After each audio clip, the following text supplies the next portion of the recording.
तन्त्रोक्तं रात्रिसूक्तम्। ॐ विश्वेश्वरीं जगद्धात्रीं स्थितिसंहारकारिणीं निद्रां भगवतीं विष्णो रतुलां तेजसः प्रभुः। ब्रह्मोवाच त्वं स्वाहा त्वं स्वधा त्वं हि वषट्कारः स्वरात्मिका सुधा त्वमक्षरे नित्ये त्रिधा मात्रात्मिका स्थिता अर्धमात्रा स्थिता नित्या यानुच्चार्या विशेषतः। त्वमेव सन्ध्या सावित्री त्वं देवी जननी परा त्वयेतद्धार्यते विश्वं त्वयेतत्सृज्यते जगत् त्वयेतत्पाल्यते देवी त्वमस्यन्ते च सर्वदा।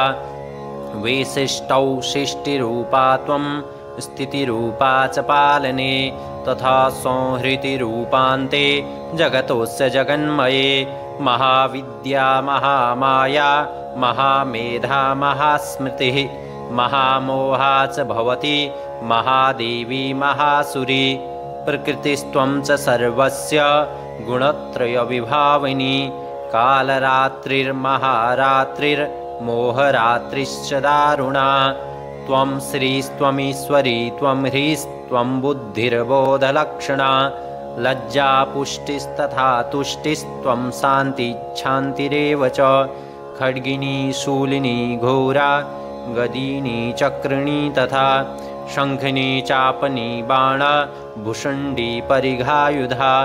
सौम्या सौम्यतरा शेष सौम्ये भेत्वति सुन्दरी परापराणां परमा त्वमेव परमेश्वरी।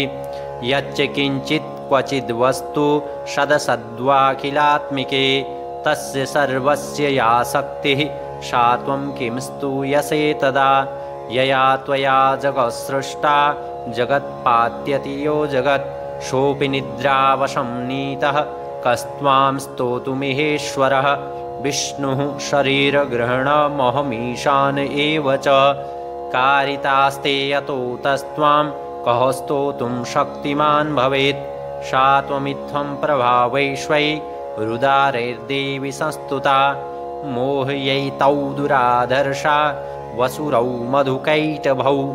प्रबोधं च जगत्स्वामी नियतामच्युतो लघुः बोधश्च कृतामस्य हन्तुमेतौ महासुरौ। श्रीजगदम्बार्पणमस्तु।